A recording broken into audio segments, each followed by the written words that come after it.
Welcome back to the Commercial Real Estate Show. I'm Michael Bull. Today we're having fun talking about restaurants with Eric and Robin Gagnon. They own We Sell Restaurants, and one of the things I think is really important about restaurants, at least to me, is the service, the staff, how I get treated. So let's talk about that, because whether you own a shopping center and maybe you're kind of interviewing a restaurateur and you want to know how they're going to operate their business, and of course if you invest in a restaurant or own one, you got to know how to hire and train the people. So how important is it, and what are some tips?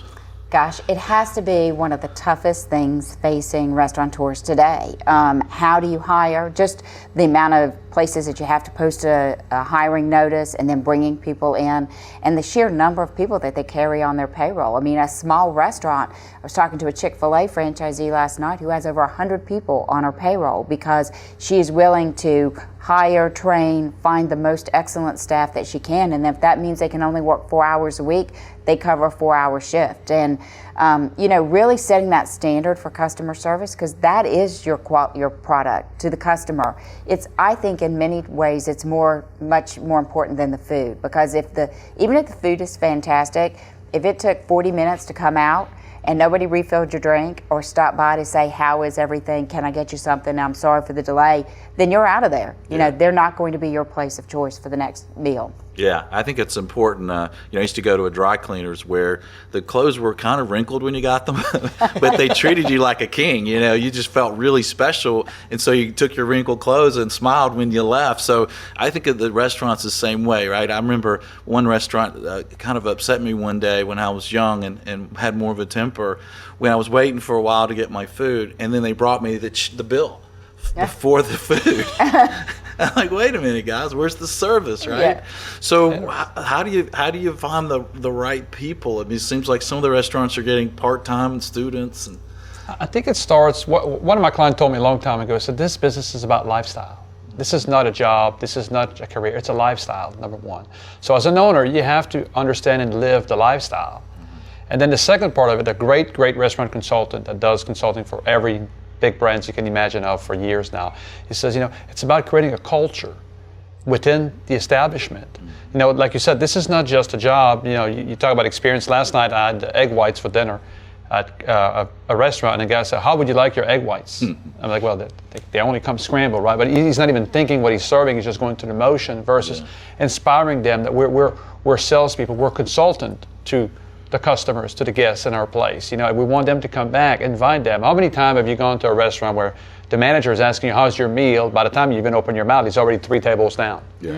That's just going through the motion, So it's part of that culture you must create. How do you connect the front of the house with the back of the house? The guys in the back of the house say, well, you guys get all the tips and all the money. Okay, well, how do we, but I don't get a good tip if you don't get the food out. So how do we work together, communicate together, tie it together, whether it's an incentive package, whether it's a culture package? Do we rotate? A lot of customers are rotating. Sometimes, they take somebody from the back of the house, put them on the floor for a couple of weeks to understand that, and somebody from the floor on the line for a couple of weeks. So now there's a mutual respect. So I think, when you're a landlord or something, you want to go beyond just the financial metrics. You may want to understand, who am I dealing with? Am I dealing with a culture? Millennials are big on culture and their style. This industry's got a very specific style that needs to be explored and expanded within. Yeah, and that brings to mind, in the apartment industry, we sell apartment complexes, and one of the things that we do there is we test the leasing staff and the people that are showing the apartments, and we send a prospective person looking for an apartment to call, go online, and actually visit and see how they're treated. Is that done in the restaurant business? So you're sending in someone and see how they're treated? The huge industry for mystery shops. There are all kinds of surveys that take place, but I'll tell you, social media has upended the restaurant industry. I mean, now if there is a problem in a restaurant, it's on some form of social media faster. And so what it comes down to is not that you get a complaint on social media, but how quickly they're able to turn that around and turn it into a positive experience and jump on board. So a lot of restaurateurs are hawking their social media. They've got Google alerts everywhere, and they're looking for their restaurant name and location to show up so that they can respond and say, I am interested, I do care, I am concerned that this was your experience and I want to make it right, because most of the time it's not even what occurred but your response to that that's more important for that customer. Yeah, well said. Is there a final tip for this segment for someone who's running a restaurant for maybe ongoing training? They're trying to improve their staff? Well, we are seeing so much move to e-learning. So, there's videos, and then there's testing, and then there's follow-up. So there is a lot of technology being introduced that is helping the restaurant industry, but that doesn't disconnect you from that personal touch. If you can take the new trainee and let them go through the motions, this is how you do it, this is what it is, and then to Eric's point, teach them why it is. This is our vision, this is our culture, this is how we react to a customer. I think that ties it all together and makes it more powerful. Yeah. And I think the industry is looking at more training. We look at a lot of franchise brands, they have expanded their training by 1 to 2 weeks additional before they actually have their franchisees going into their market.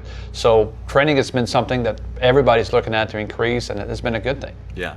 And I always think that franchise tenants have a better chance of success, right? Is that the same in restaurants? If you buy a franchise, you have a much better chance of making it than opening up your own mom and pop restaurant? There are definitely statistics out there that would say that a franchise will has a greater survival ratio than a startup. But that's proven wrong every day. It's that's the whole idea of the American dream. That's why we are all foodies at heart and connoisseurs of the food industry, and concepts that we thought, wow, I don't know how that guy's going to make it, have been thrilling successes, and then somebody can open a franchise and not follow the franchise system and fail just as easily. Yeah. And I caution people to think a franchise is more likely to succeed by about 10-15% higher than an independent, based on studies. But this is not a life jacket. People say, I'm going to buy Taco Bell and now can I go out of business? Well, they do go out of business. Trust us. We see them. So It's not a life jacket. You still have to apply the principle and the process that they're going to teach you to be successful. Right. You're still operating the business. Correct. They're not going to be there operating it for you. Right. That's exactly. That's right. And one of the things you brought up is online and the impact there of systems like Yelp. So I want to talk to you a little bit about the marketing to market a new restaurant or an ongoing restaurant, or some of the latest in marketing right after this break. Stay with us. I'm Michael Bull. This is the Commercial Real Estate Show.